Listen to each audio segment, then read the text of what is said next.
제자로의 핵심은 바로 이것입니다. 자기 부인, 자기 십자가 지고 예수님을 따라가는 것. 그리고 자기 포기입니다. 그러나 대부분 제자라는 이름으로 예수님을 따라가는 성도들에게의 관심은 병을 고치고 귀신 쫓아내고 물질적으로 기적이 일어나는 것입니다. 이것은 예수님을 몰라서 그런 것이 아닌가 싶기도 합니다.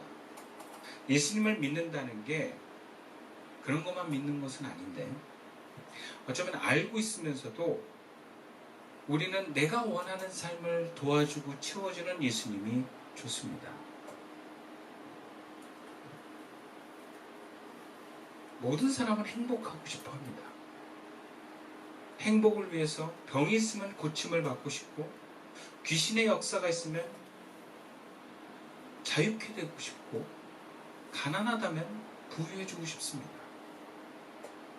그것이 해결되지 않으면 행복하지 않다는 마음이 있어요. 그리고 그런 치유와 회복과 풍성함을 예수님이 이루어줄 수 있다는 믿음이 있기 때문에 우리는 그 예수님을 믿고 의지하고 따라가는 것이라고 생각을 합니다. 아니, 자연스럽게 그렇게 됩니다. 성경은 그것으로만 예수님을 따라다니는 사람을 무리라고 합니다.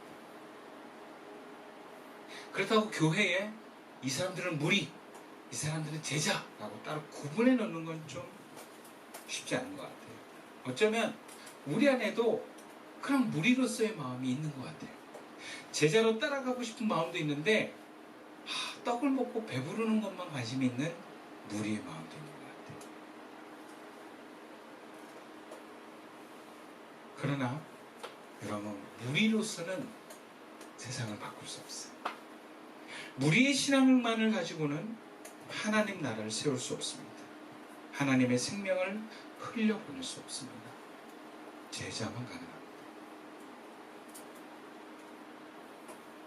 그러면 우리는 이렇게 얘기할 수 있어요. 예수님이 만약 그런 분이라면, 십자가의 길을 걸어가는 것이 예수님의 길이고 그 길을 따라가는 것이 제자의 길이라면 저 그 길 안 갈래요 라고 얘기할 수 있어요.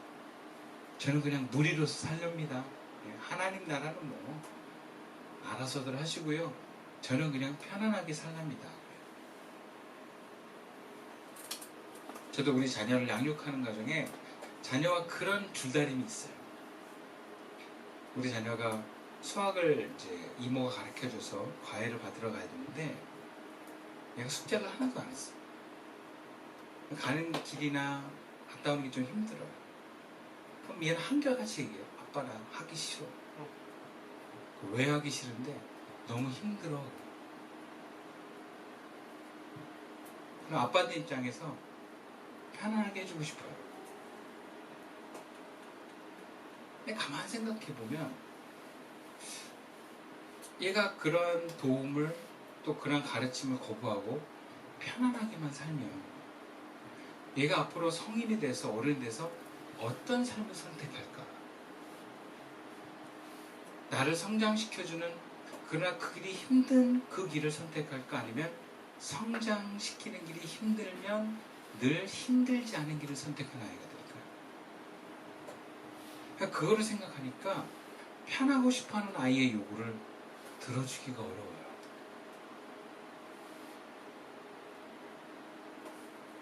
그래서 가기 싫다는 애를 질질 끌고 갈 수밖에 없는 부모의 마음. 실제로 성경에서 많은 무리들이 예수님을 결국에는 떠나갑니다. 3년을 예수님과 공생애한 제자들 중에도 가장 똑똑하다고 하는 가룟 유다도 예수님을 떠나버렸습니다. 여러분, 이렇게 많은 사람들이 예수님을 떠나게 된 데는 그만큼 더 이상 예수님이 도움이 안 된다는 생각이 오기 때문에 그래요. 현실적으로 세상은 나에게 더 이상 유익이 안 되면 떠나버립니다. 사람도 떠나보내고 뭔가 가치도 떠나보내요. 심지어 텔레비전을 보니까 많은 유기견들이 버림을 받습니다. 더 이상 귀엽지 않고 귀찮고 밤다이가 힘들면 그렇게 버려버려요. 그게 다 세상의 사람들의 논리예요. 도움이 안 되면 좋지 않으면 떠나보내는 거예요. 심지어 부부 사이도 이 사람이 더 이상 나에게 도움이 안 된다 그러면 이혼이라는 절차를 통해서 떠나보냅니다.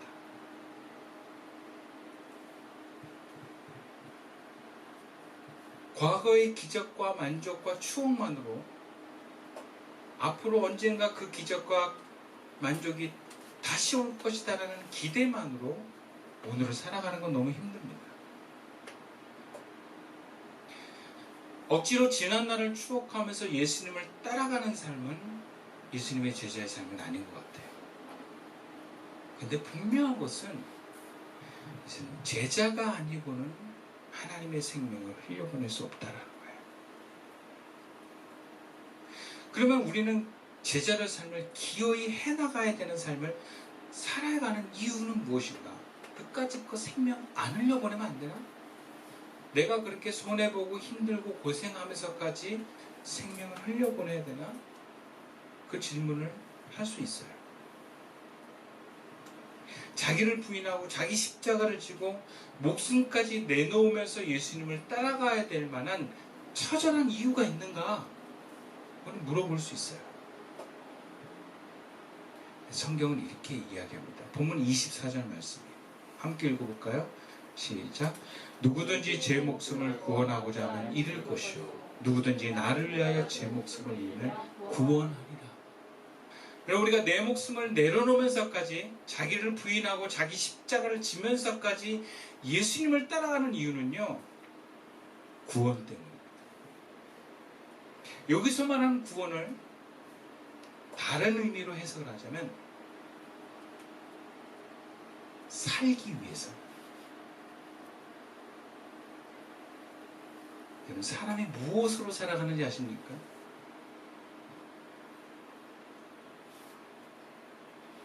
이 땅을 살아가는 많은 사람들은 몸에 피가 돌 때 육신이 살아있다라고 얘기도 하고, 또 사랑을 받을 때 내가 살아있구나라는 것을 경험합니다. 그래서 그 살아있구나라는 감정을 존재감이라고 그래요. 존재감을 확인할 때 내가 살아있다는 것을 확신합니다. 그럴 때 뭔가 힘이 나요. 그래서 많은 사람들이 그 육신의 죽음을 피하기 위해서 육신을 먹여 살리는 일에 집중합니다. 또 뭔가 그 사랑받고 있다라는 그 외로움이 채워지는 것을 향해서 목숨을 겁니다. 사랑의 목숨을 건다는 표현을 해요. 그것이 나를 살아있게 하기 때문에. 사람이 사랑하는 이유는요, 하나님의 생명이 우리에게 임하기 때문에 사는 줄로 믿습니다. 여기서 말하는 구원은 바로 그런 의미입니다. 하나님의 살아있는 영이 우리에게 임하기 때문입니다. 누구든지 제 목숨을 구원하고자 하면 잃어버린대. 뭘 잃어버립니까? 하나님의 생명을 잃어버립니다. 하나님께 불순종하고 자기 욕심과 에고대로 살았던 사람들의 역사를 구약에서는 하나님으로부터 떠나버린 인생이라고 얘기해요. 상징적으로 에덴 동산에서 쫓겨난 인간을 얘기합니다. 그러나 하나님의 생명이 회복되어서 하나님의 살아있는 영이 움직여 임하는 사람을 성경에서는 구원받은 사람이다라고 얘기합니다. 그래서 성경에서 말하는 구원은 육신이 죽었냐 살았냐, 사랑을 받았느냐 사람들한테 버림받았냐가 아니라 하나님의 생명이 있느냐 없느냐를 말합니다. 하나님을 경외하는 신앙인들의 삶을 사는 사람들에게 구원은 살아있음입니다. 하나님 없이 사는 삶을 편하지만 사는 게 사는 것이 아닙니다. 이 생의 삶이 때는 괴롭고 두렵고 힘겹지만 우리가 또다시 살아갈 이유를 찾는 것은 바로 구원이 왔기 때문입니다. 구체적으로 하나님이 나와 함께 하시기 때문에 사는 거예요. 물질적으로 어려움이 있어도, 누군가로부터 사랑받지 못해도, 몸의 질병이 나를 힘들게 해도 우리가 살아있는 곳은 하나님이 나와 함께 하시기 때문에. 그래서 여러분, 다 죽어가는 사람도요, 하나님과 함께 있는 사람을 보면 눈이 살아있어요. 두려움이 없습니다. 그런데 뭔가 세상에 물질적인 부를 많이 획득하고도 뭔가 부족함이 없는 사람들도 가만 보면 하나님의 생명이 없는 사람들이 많아요. 그 눈은 두려움으로 가득 차고 경지심으로 가득 차 있습니다. 하나님이 없어요. 여러분, 제자로의 삶은 바로 이런 구원을 가능하게 합니다. 생명력 있게 합니다. 하나님과 함께하는 삶을 구현하게 합니다. 그래서 구원받은 삶의 삶이란 그 어떤 것과도 바꿀 수 없는 소중한 삶입니다. 이것이 저절로 주어진 것이 아니라 예수를 믿고 그 예수를 믿음 안에서 그분의 삶을 따라가는 제자들에게 주시는 복인 줄로 믿습니다.